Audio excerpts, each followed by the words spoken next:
माझं नाव मधुरा रुपेश साळवी। मी बरोबर 10:30 वाजता आमच्या दत्त मंदिर स्टॉपला उभी होती, पण एस टीवाल्यांनी गाडी स्टॉपला न थांबवता थोडी पुढे थांबवली गाडी आणि एस टीत चढायच्या अगोदरच आरेरावी केली की एस टीत चढायची नाही म्हणून, हात वगैरे दाखवून बोलले एस टीत चढायचं नाही म्हणून। म्हटलं ठीक आहे, मी चढली, चढत नव्हती एस टीत, आजोबा बोलले चढ एस टीत म्हणून एस टीत चढली।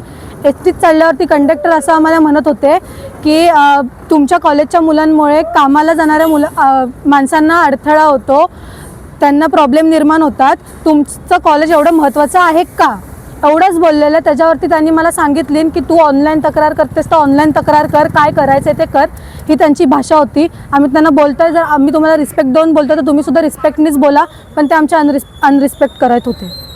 त्या एस टीचं कोणती एस टी होती? आलोरे पोफळी होती, आलोरे पोफळीमधनं खाली चिपळूणला येत होती एस टी। किती वाजता सुटते तिथून ते नाही माहीत, पण आमच्या इथे बरोबर दत्त मंदिर स्टॉपला 10:30ला एस टी होती। आणि तुमचं कॉलेज किती वाजता असतो? आमचं कॉलेज असतं 11:15चं, पण त्या दिवशी 10:30ची मीटिंग होती म्हणून आम्हाला लवकर जायचं होतं कॉलेजला।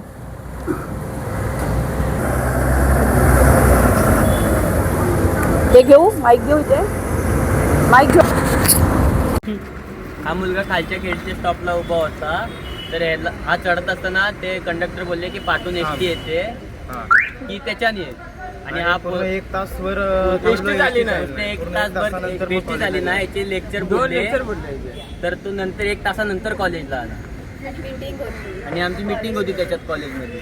आणि ही जेव्हा पोरगी चढली तेव्हा त्यानं पहिला दरवाजा मारून घेतला, दरवाजा मारल्यानंतर आम्ही तिला म्हणलं की चल कॉलेजची मीटिंग आहे, तर तो कसा म्हणायला लागला की दुसऱ्या एसटीने या, तुम्हाला असं आहे, तुमच्या म्हणून कामाला जाणाऱ्या लोकांना त्रास होतो, असं तसं म्हणायला लागला।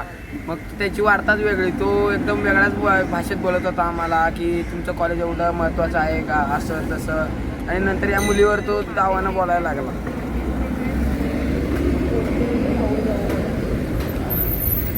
कोण होते ते मास्टरांचं नाव बघितलं का? मास्टरांचं नाव माहीत नाही, पण एस टी पोफळी आणि चिपळूण पोफळी होती। दुळकुंड त्यांचं आडनाव आहे।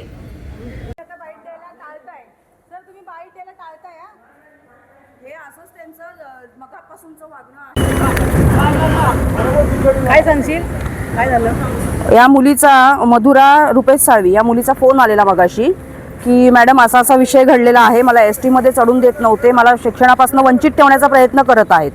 त्या विषयावर आता आगार व्यवस्थापक मॅनेजर यांच्याशी मी बोलले, तर त्यांचं असं म्हणणं आहे की आम्ही जे काय त्याला कंडक्टरला समज द्यायचा आहे तो दिलेला आहे, पण हे कुठली मुलांना तुम्ही एस टीत चढून देत नाही, काय नाही, म्हणजे बाकीच्या कामाला जाणाऱ्यांना कामाला जाण्यासाठी मुलांना शिक्षणापासून तुम्ही वंचित करताय, कुठलीही रेतसर तक्रार